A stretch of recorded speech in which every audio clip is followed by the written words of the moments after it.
You're talking about nutrition, you're talking about rest and recuperation, you're talking about the fact that the medical team got John Stones out on the park today to play 90 minutes at a time when it looked to all intents and purposes that he'd play no further part in the campaign. All these things are just little fine details that just make the difference on a day like today.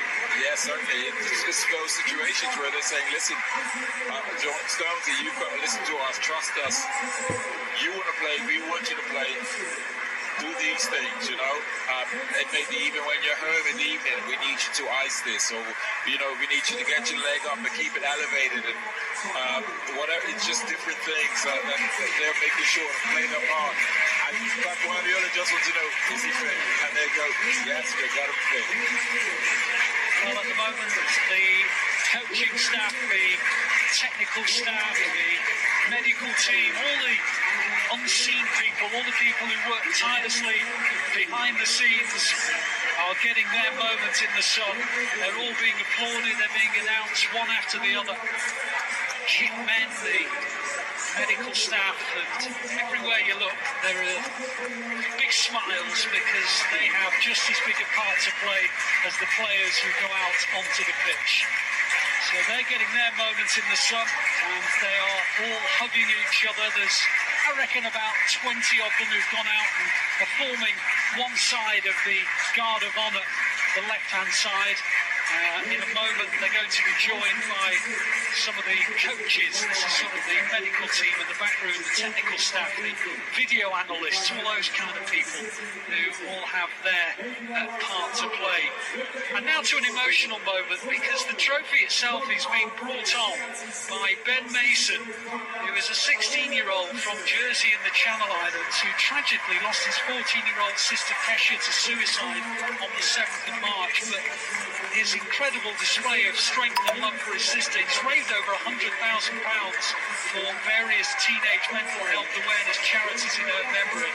You have to say that it is a wonderful thing. He's a City fan, that probably goes without saying, and he has got this treasured moment to bring the trophy out, which he's doing, and he's going to take it onto that little plinth that sits over on the middle of the pitch in the centre circle, and he places it ever so proudly on that plinth, and he's done his part just as much as everybody else has today. And we're just looking at a reflection of the goings-on on the pitch inside that City trophy that it has now become, with the blue and white ribbons draped on either side of the handles.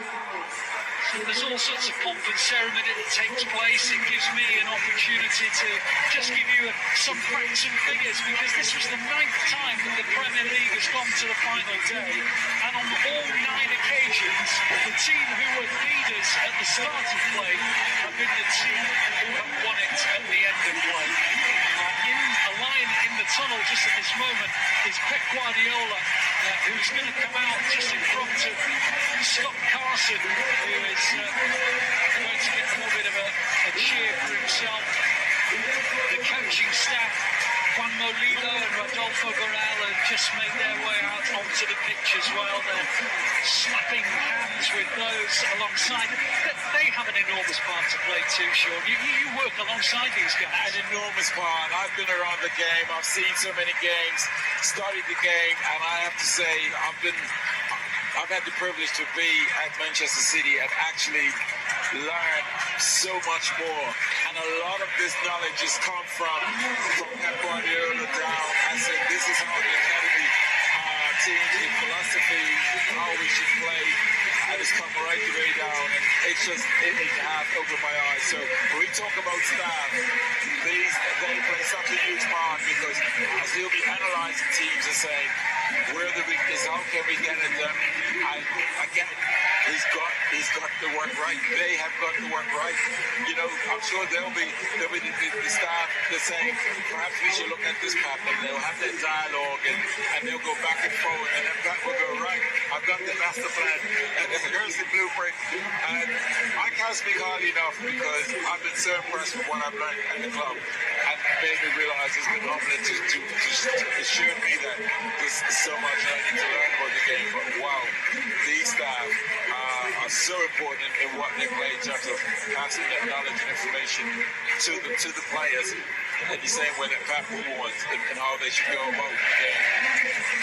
At the moment, Pep Guardiola is just being held in the tunnel. In a minute, he's going to get his own individual reception. And he's just getting his final instructions from one of the club staff, Jez Maxton, who's just said to him, right, are you ready to take your own bow, Pep? Because it's about to come.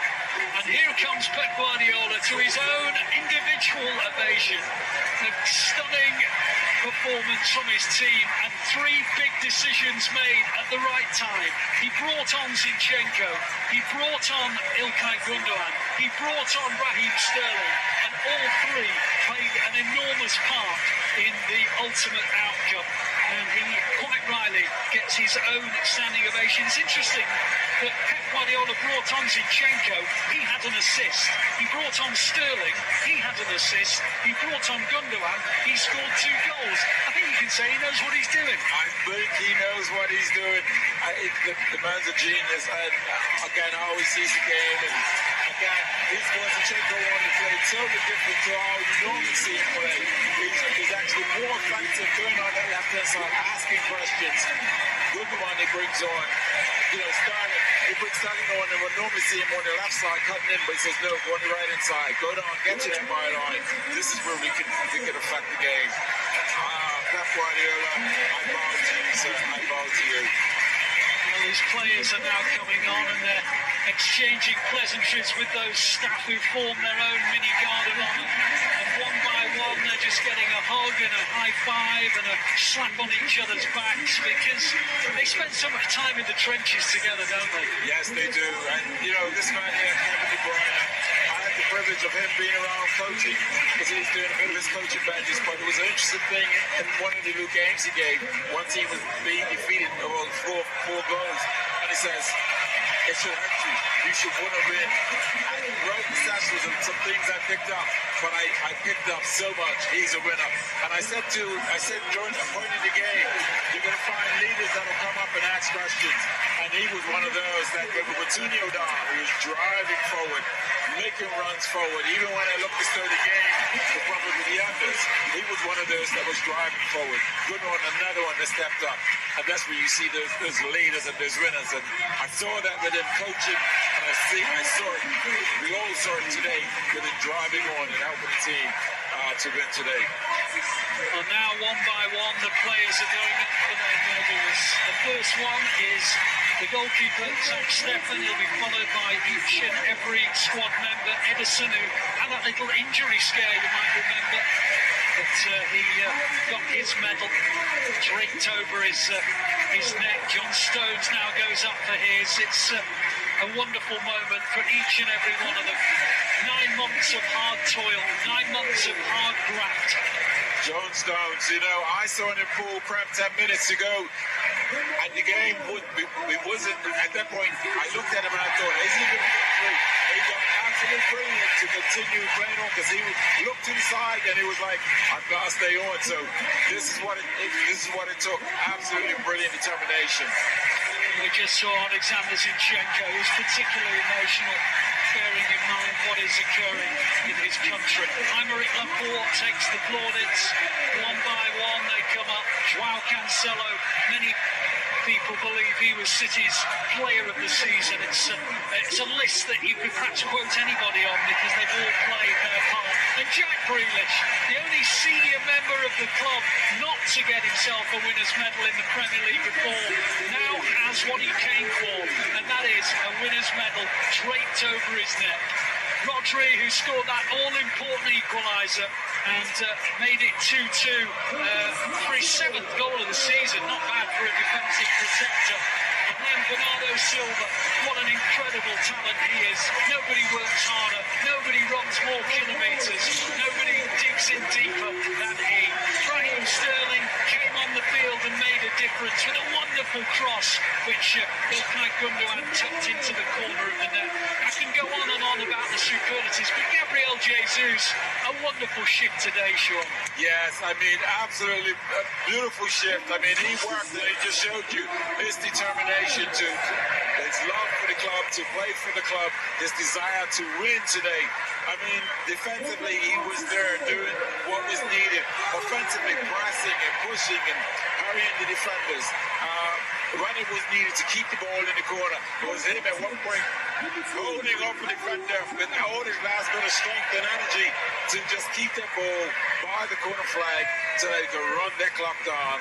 It was absolutely brilliant today. He really was. We just saw Cal Walker getting his medal. He was on the bench today. Ruben Diaz sadly injured for the last 2 or 3 weeks, but what a part he's played, of course.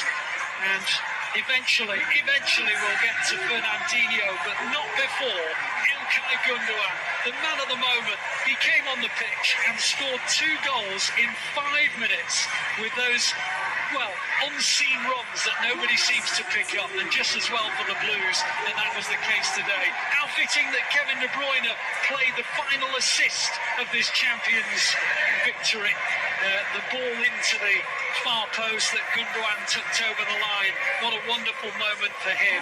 And now the captain, in his last ever game as a Blue, Fernandinho, game number 383, 9 incredible years at the club. He says farewell to City today, but what a way to do so.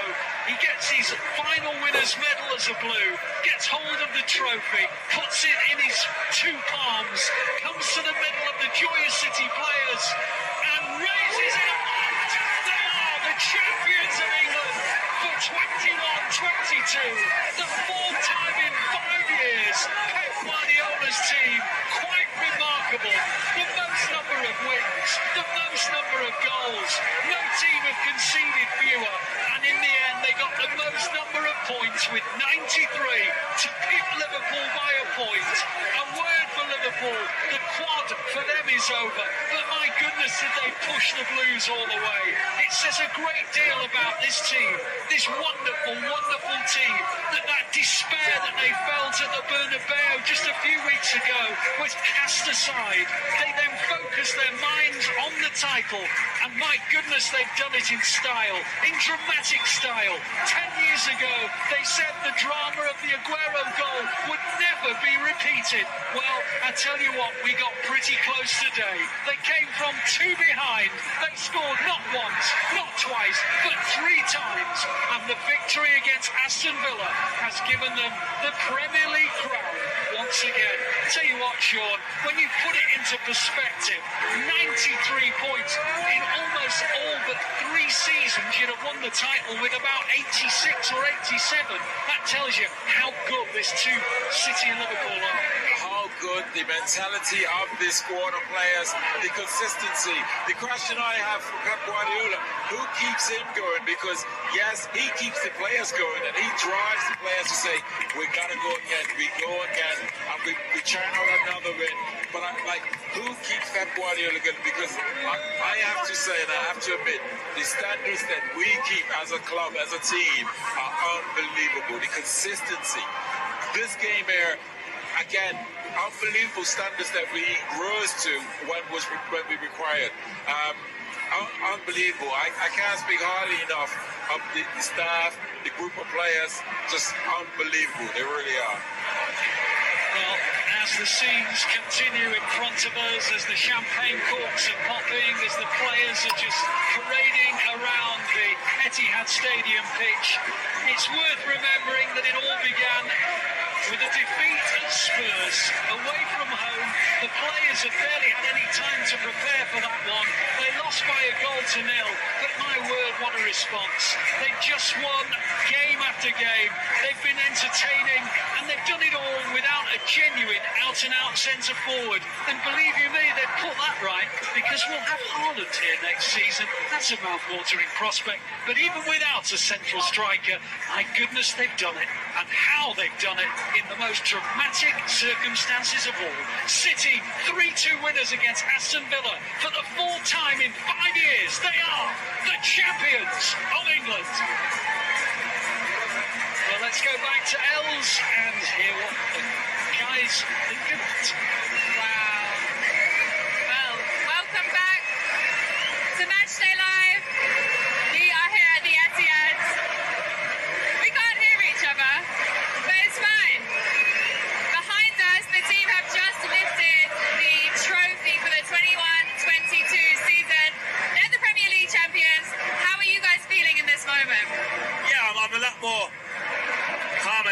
Obviously, still enjoying the moment, and rightly so. Everyone should. But yeah, now the initial adrenaline is holding up a little bit. But yeah, just to see this brings back good memories. And I still love to see the fans enjoying it the same amount. They haven't taken anything for granted. It's like the same amount of enjoyment now than it was the first time. From all the fans, it's still the same. Nothing's taken for granted, which I love to see. No, it is. It feels the same. Like, it feels the same. It really doesn't. It's crazy. I mean, that's football in a way. It's Man City, and it's also football. Like, the stories that come around with the emotions that you get. I mean, it does feel the same. It's weird. It feels that cathartic. It feels that great. The atmosphere in the stadium right now, we can barely hear each other, but it's absolutely rocking. It's something I'll remember for the rest of my life being here today. It's that good. It's phenomenal, and I mean, we can see them celebrating there. You can see how much it means to them. I saw Zinchenko dancing. He's got some moves. Zinchenko. Oh, of course he's got moves. I've seen him prop before, man. Yeah. That guy is got. Multi-talented. He's multi-talented. Multi-talented, isn't he? He is anyway. Multi-talented on the pitch. Many positions, many skills off it. That's in it, isn't it? Definitely, but we can see the manager, Pep Guardiola, there.